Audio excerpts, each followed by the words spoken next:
This is a SnapEd New York video presentation.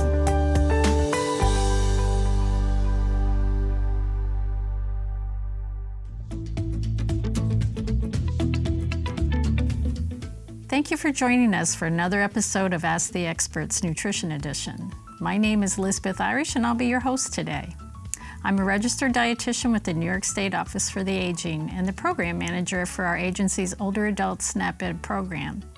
You'll hear me refer to our agency as NYSOFA because NYSOFA is the abbreviation, and if you say that abbreviation like a word, it's NYSOFA. Calories measure the amount of food we eat, but what about the quality of the food we eat? Today we're going to talk about how the nutrition facts labels can help us learn more about the quality of our food choices. Our expert Amanda Curtin is going to help us decode the information on the nutrition facts label. Amanda is currently the Aging Services Nutritionist at Montgomery County Office for the Aging. Along with that role, Amanda is also the SnapEd New York Nutrition Educator for Montgomery, Fulton, and Herkimer counties. Amanda attended the University of Bridgeport, where she earned her master's degree in human nutrition. She is currently completing her certification to be a clinical nutrition specialist. Welcome, Amanda. Hi, Lisbeth. Nice to see you. Let's jump right into it. Tell us, what is the first thing we should look at on a nutrition facts label?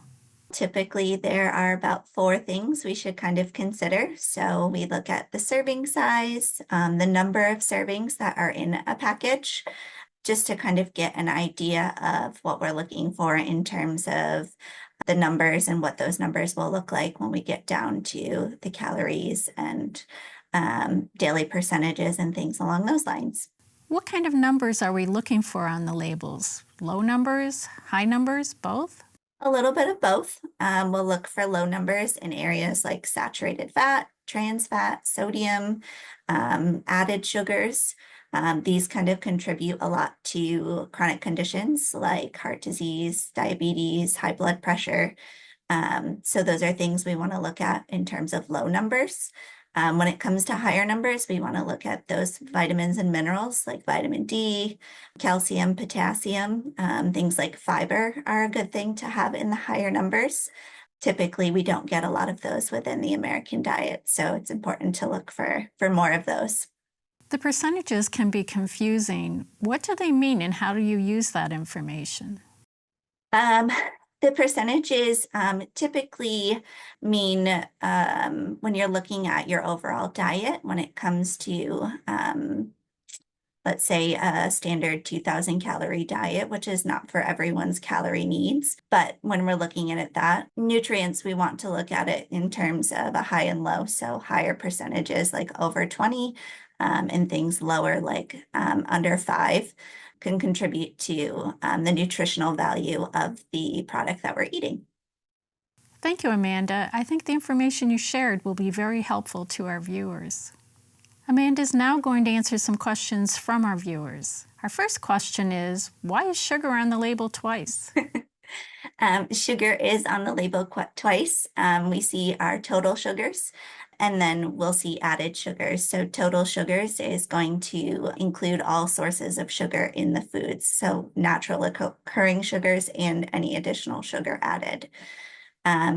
Total sugars, most naturally are occurring in like fruits and dairy products. They come with other nutrients like vitamins and minerals, specifically vitamin C, potassium, things like added sugars have no extra nutrients in them. So they have little nutritional value to a food, and they can actually increase your calorie intake a bit more. Our next question is, why do some labels not have a nutrition label, only an ingredient list?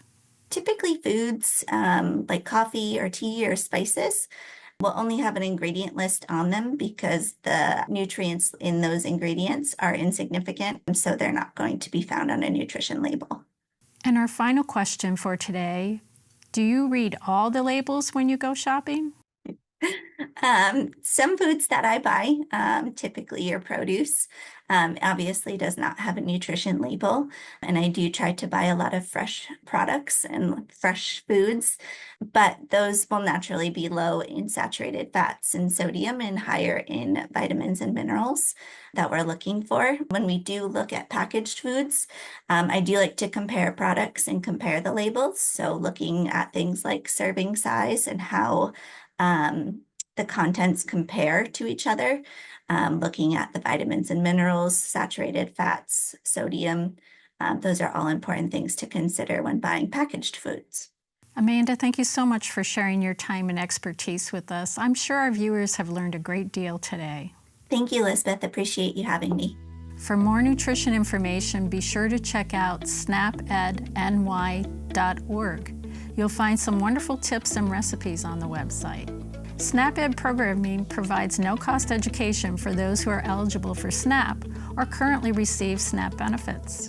To find out if SNAP-Ed programs, like the ones in Amanda's region, are available in your area, call New York Connects at 800-342-9871. You can also find out more on the SNAP-Ed page of NYSOFA's website. We want you to learn how SNAP-Ed can help make a difference in your life. Thank you to all of our viewers for sharing their time with us. Our SNAP-Ed nutrition experts want to help you save time, save money, and eat healthy. We know the healthy choice isn't always the easiest choice, but small changes can make a big difference, and we hope you have learned some new ways to make some small changes.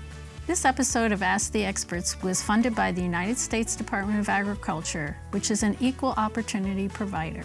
And one final note, be sure to watch a new episode of What's Cooking with NYSOFA, premiering the last Friday of the month at 12:30. Wendy Beckman, one of my colleagues at the New York State Office for the Aging, is a registered dietitian, and she will be demonstrating how you can make delicious, healthy, home-cooked meals that don't break the bank. Join us next time for a new episode of Ask the Experts Nutrition Edition. New episodes premiere the second Friday of each month at 1 p.m. on the NYSOFA Facebook and YouTube page. Thanks for watching.